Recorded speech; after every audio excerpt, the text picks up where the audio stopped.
Welcome to Warblock. Warblock, modern war games.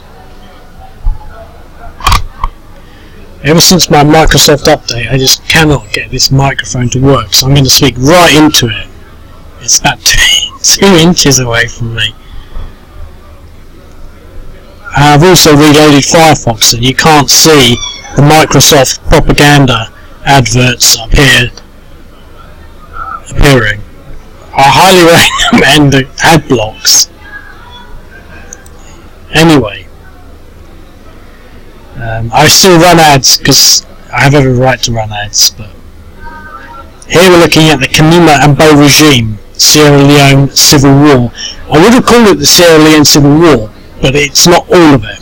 It's just the first few months. And I really like this map, and I'm probably be using this map for a few more scenarios, or at least the bit where the government reclaim a lot of this. I think what's missing are some of the individual battles that go on, but I think by 93 they do push them back over the border. Essentially, in the Wikipedia, it does state quite clearly that the RUF, Revolutionary United Front, aren't particularly strong and effective, but the Sierra Leone government are particularly poor at repelling the invasion, and that's that. So now there's no Charles whatever in this. I think the Charles something or other, Charles Baker. Because I don't know when he comes in. It doesn't say he was there in the start. Charles Taylor. He was involved with the Liberian Civil War, and I'm pretty sure if you look into it, he was closely connected to the CIA. He was in an American prison, I believe, and he escaped a couple of weeks before he went to Liberia and effected a civil war. Would you believe it? Anyway, that's Charles Taylor, but he supports this, but I don't think he was involved at the start. I'm not saying there's any reason, but what I'm suspecting is that he wasn't actually in Liberia at that time. That he did that in like 92 or 93, because this civil war in Sierra Leone goes on for 11 years. So there's a chance that he came along later. But the thing is, I can't remember. I just really can't remember. It could be that he took over, or was involved in the Liberian Civil War, or whatever civil war he was involved with in 1990, before this, and he was. But the thing is, I haven't included him at the moment because I just don't know the full intent of that, but I could. So now the thing that I like about this is it's a big game, and I really like this map. I'm not sure. It reminds me of some sort of like psychedelic picture. I think I really like the colours, but I'm pretty sure that it's not as helpful as it could be. I think you sort of have to stare at it and sort of wonder. It's not. I've seen other maps, and but I like it, and but I think there's so much to it that I'm looking forward to playing it. But the thing that I'm really getting to is it's a big map and there's not a lot of units, and so I'm looking forward to actually playing it, which I'm going to do sort of now. At least have a couple of turns, because usually when it's a big map like this, there's so many pieces, and even that Derna one I just did, there's just so much going on. But here, essentially, and I'm going to get out my favourite drawing tool, and let's put the colour red on. Here, we don't really. First thing to bear in mind is the crossing points. Now, it's not that critical, but we have a crossing point there and there, roads. Now, there, you've got to remember the border comes down here. So we've got another crossing point here. Now, we could cross into there, but that's not a road. So let's come back to those in a bit. We've got another point there, but that's not a road. We'll come back to that in a bit. So down here, there's no roads. This is a big river, although we can get across it. And then this is, and although it's a bit odd, this is uncrossable. So we have this here. So those are the roads. There's only 3 roads. 1, 2, 3 that go in. Now obviously, let's use a different colour for this one. Let's use this green. Now obviously we've got open borders here, so we could to some extent just cross here. For example, now that's an open border, so we could cross there easily. Now I'm going to get back to the next bit in a bit. I've been thinking about this and a bit excited, but now the thing is, this is a river, so we're not considering that open border just yet, but we've got another open border there. You've got to remember this nodule is still sort of Sierra Leone, which is sort of fairly critical. We'll come back to that in a bit. We've got another open border there. We've got a little bit of an open border there, but other than that, it's river, and then that. So basically, we don't really have that much. Now, they do take out, this is the south, this red border, which actually pretty much sort of finishes about there, so we've pretty much got most of it. This red line here represents the South Sierra Leone, the southern region, which is almost a defined geographic region. It's not just saying it's the south, it's called south, and this is east, as imaginative as that sounds. But there's the other part of it, so the red border comes down here, down there, obviously down here to the border, the national border. So this is the internal border, it's a newish feature. So you can see the two parts. So we're not really going for this bit, so we can sort of almost ignore that. And so we've got this sort of this crossing point here, but the thing is, what I'm really trying to get to here is that once you do cross that, and let's just take it down here, let's just stay in this part. We don't have to do that, but just to sort of maybe be, you know, try to labour a point. Once we get across here, we're actually stuck before meeting any objectives. This is the first diamond field with more rivers. Now I shouldn't really be doing that. So we've only really got this crossing point here. I shouldn't really have done that. But so we can advance across here without any objectives. Now that's not really a big point, but we've only got one point through there. Now the thing is, coming back down to here, for example, we've got this river. Now if we were to move across this river to start off with, or you know, come down here and go across, we would stop. So if we started here and moved to there, we're going to stop. So let's go slow movement down. So these rivers are going slow movement down, and if you look at this map, it's just stuffed full of rivers. So you've got to sort of think about, you know, how that's going to work and what that's going to mean. So essentially, what we end up with is sort of like the issue of where to start and what to do. Now, let me just reload. So what we've got,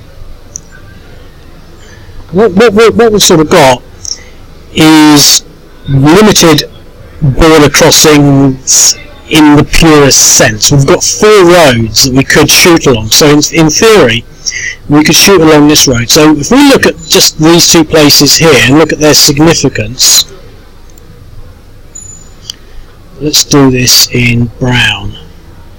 So we've got this place here, which is, this is Bow, and this is Kenema. These are sort of like the capitals of these regions. So one, you can see there's the internal line. So one's this side, and one's that side. The thing is, neither, and I've put the sort of basic units there, and this is another sort of, you know, major city, and that's over there.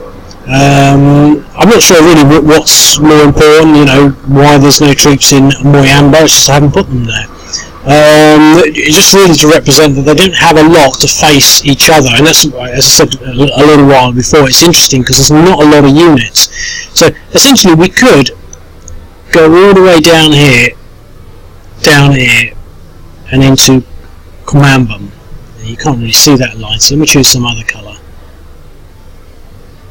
Let me choose white to see what that looks like. So that would be quite a good way of getting through. I mean, we take out the eastern half, we get some mines, you know, there's mines here, you know, we could then maybe come up here, take that mine, you know, starting to think of things like taking and controlling Masimbi, as a point on the road to stop these units from coming too far down. So that's one sort of point, of course, there's nothing there to stop that from happening. Now there's this point here, which is sort of a, what's that thing called when it protrudes? We've done this so many times. Well, it's a blob, isn't it? So anyway, so we could take that quite easily by basically just coming down here, but there's no troops or units in there. But we can come across here, we can come across there, and we can take it, but we don't even need to do that because there's no units there. So you know, that's slightly irrelevant. But so here, what we could do is, let me just reload.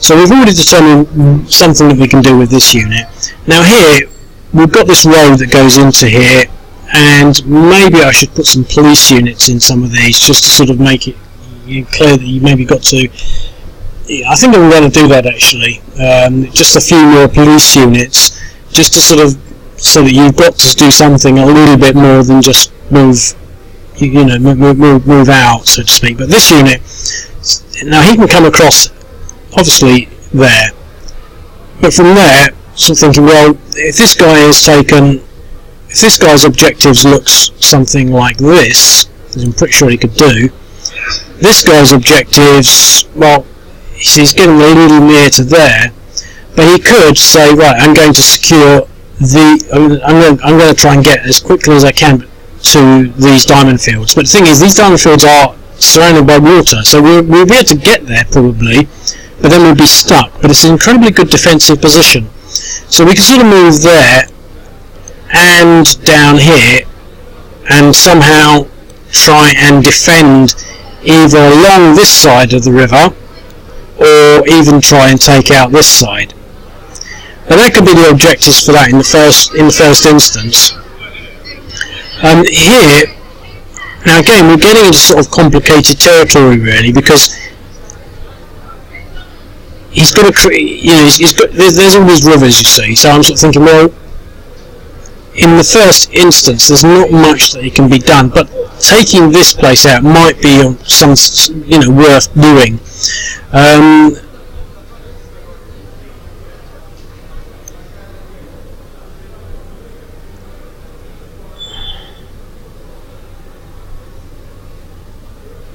So it might be worth getting to there, with the potential to go that way or that way, or to at least create a buffer to stop them from coming back over, and then we could sort of divert our forces to support whatever these forces are doing, so then we can come back around here and go over there.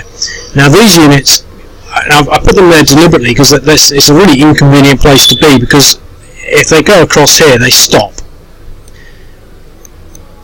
and then if they go across again they stop, so it's taking 2 turns to get there. So if they want to try and do anything by road, to come down this way they're going to have to come all the way down here and possibly cut across country and go that way, or they could come round here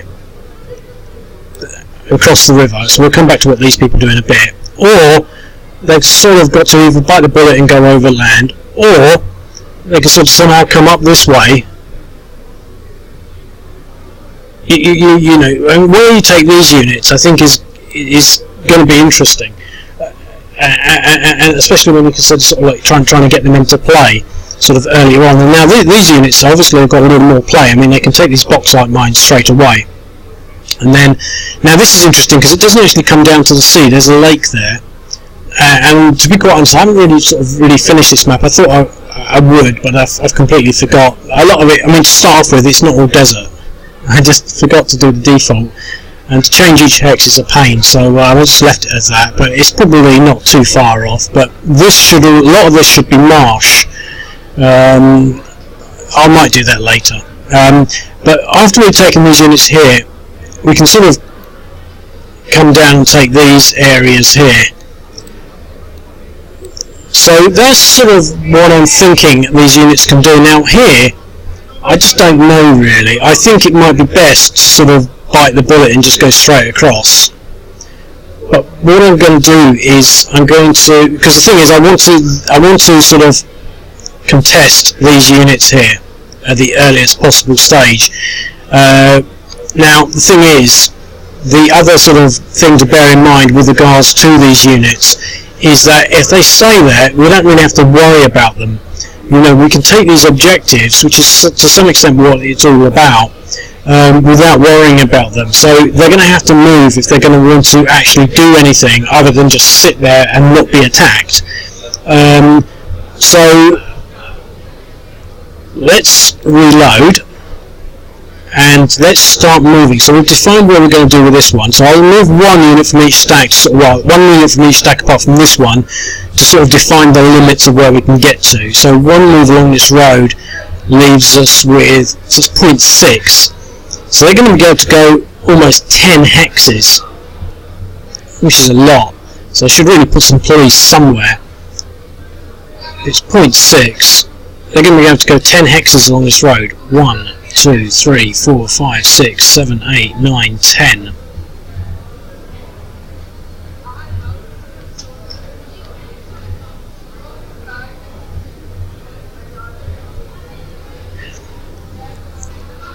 Okay. Let's just see how this works in practice.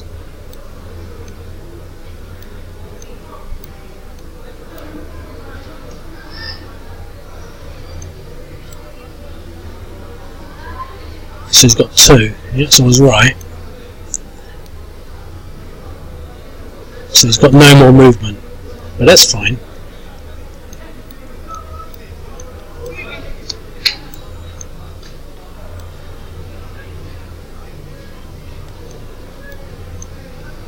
Leave him there.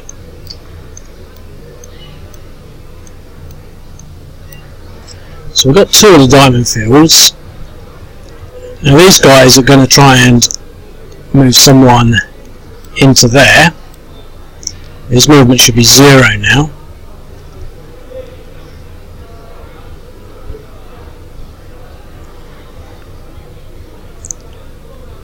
He doesn't. 1, 2, 3, 4, 5, 6, 7, 8, 9, 10. 1, 2, 3, 4, 5, 6, 7. So what I want to sort of do is to engage these units somehow. That is 4.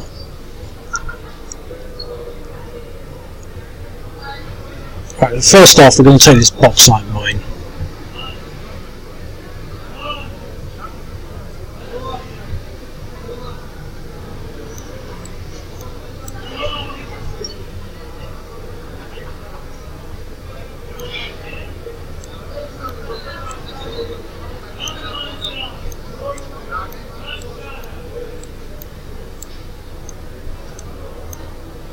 Okay, so we've completed that southern move.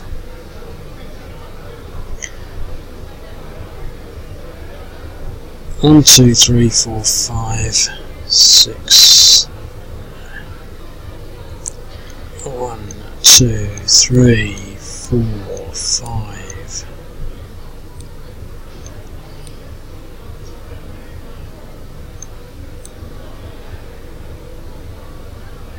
I think that's the way to do that.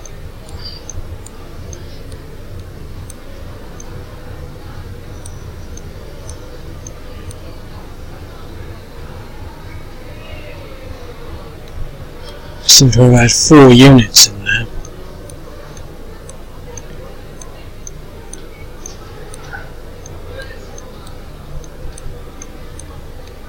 Stacking limits are 4, so that's interesting because we're probably blocking the road now.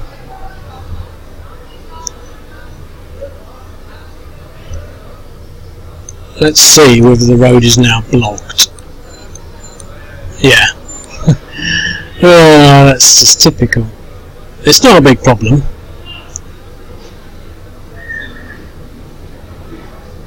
I'm sort of lost really on what I'm trying to do now.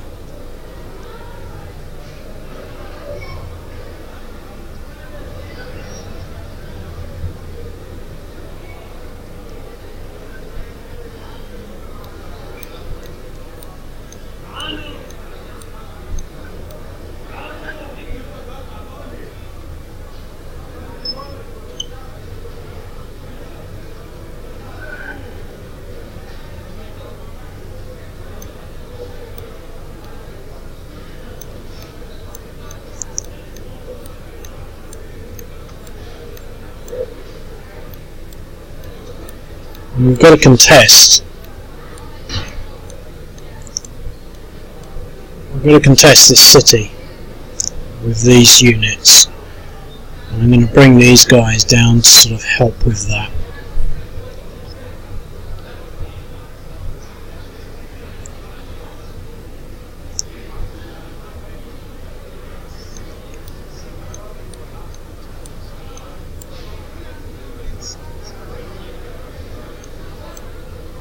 Oh, now we've got 4 in that stack. Again, I've done it again. There's 4 of them.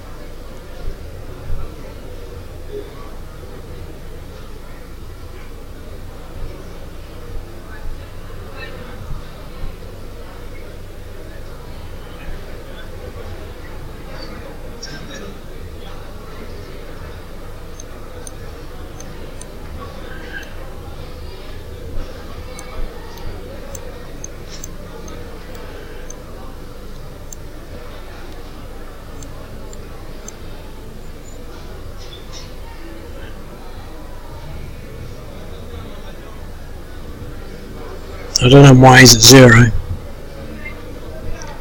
Okay, so that's pretty much everything moved.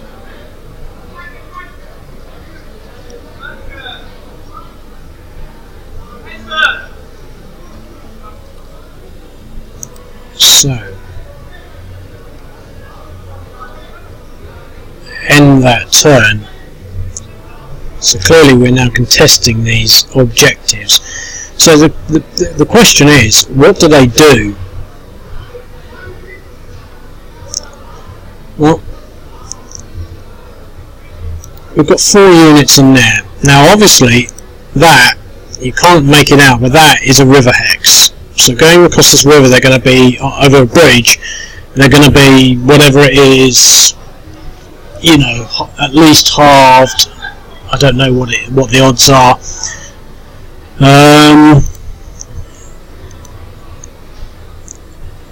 So I might be able to cross that and try and take that out, but it's going to be, I think the odds are going to be so stupid.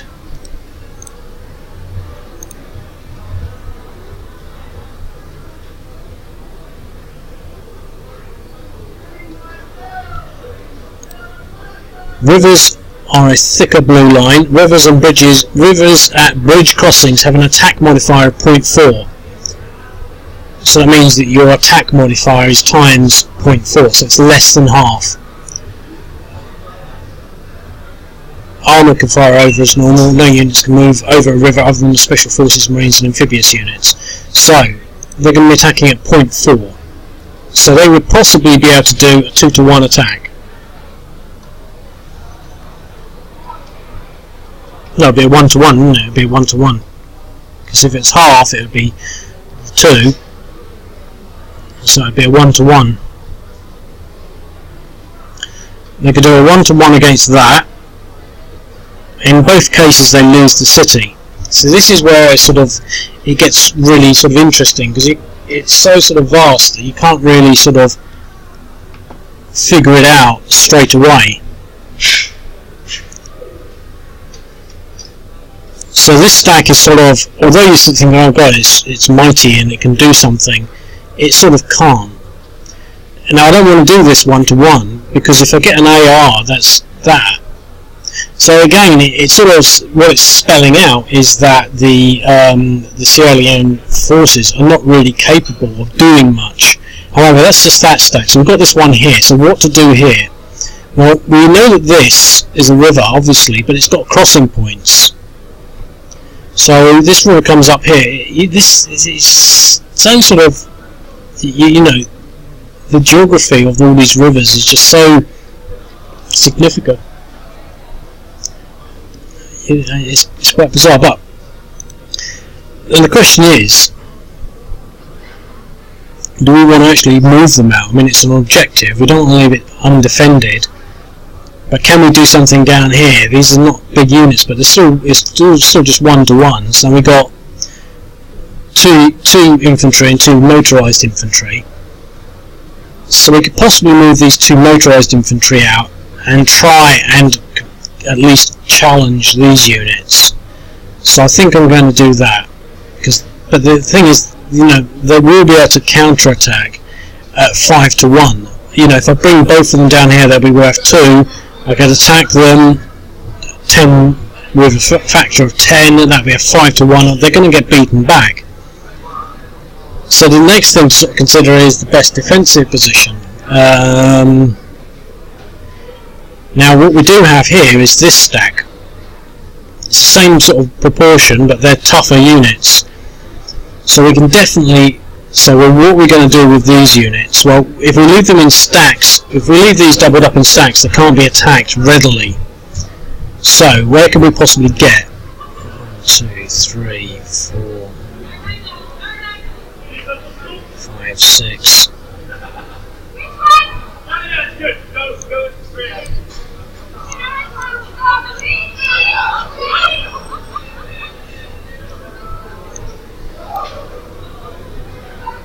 What I was thinking of doing is sort of splitting them up, so we get one motorised go this way and one motorised come down this way, and then this motorised can then pick up an infantry unit, and an infantry unit can come up, so we get 2 stacks of 4. Although 4 is not going to stop their 5 to 1 effect, the 5 times multiplier effect, it still makes them pretty tough. Even 2 units would be a 2 to 1, and that's not something odd to be scared of, as opposed to putting them together, which would be super tough, but having only half as much effectiveness.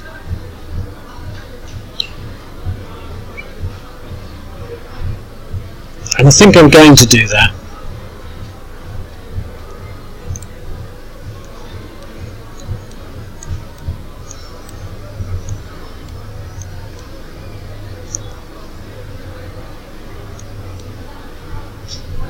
Right, so we're going to take out this motorised unit from here.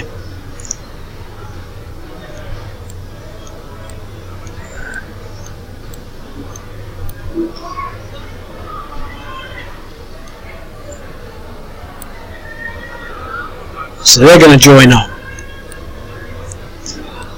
like that. And this unit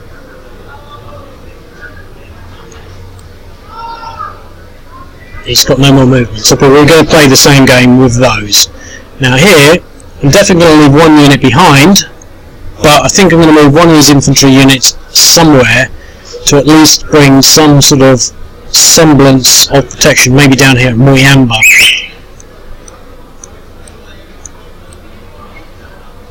That's it, it's all this movement, they're so much slower. So here we've got an attack.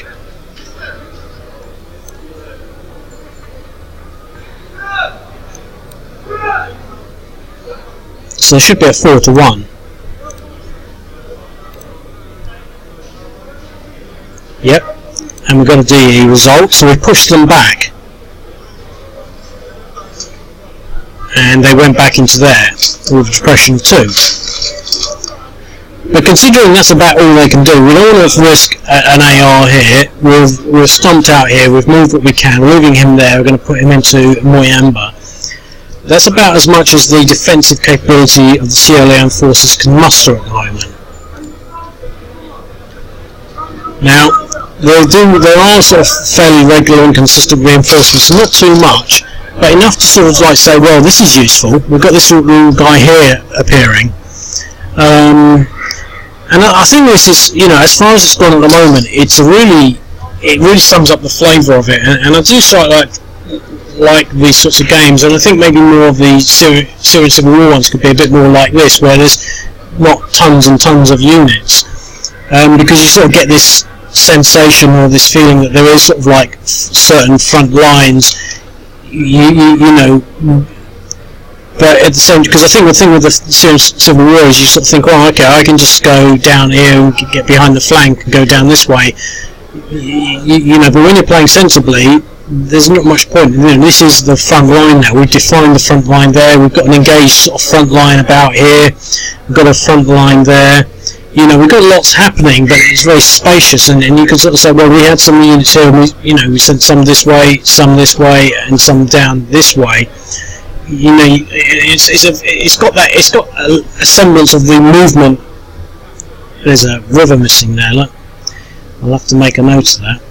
So let me just try and do that now. I won't be able to make it for this game, but otherwise I'll forget, won't I? Okay, well it's not going to take effect in this game, but I've added that river in there.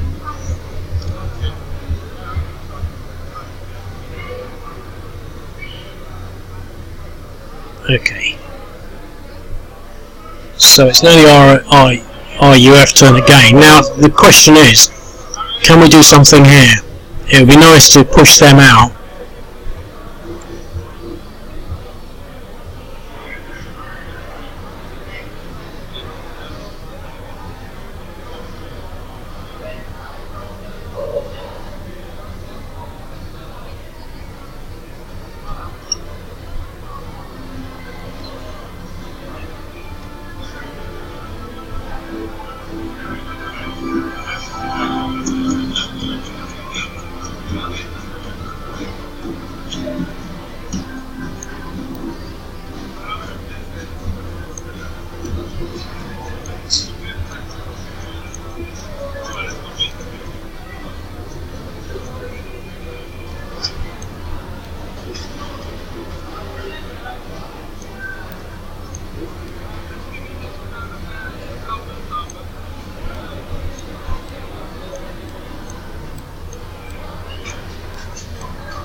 Could I do any better? I mean, there's a river across there, so hopefully that will...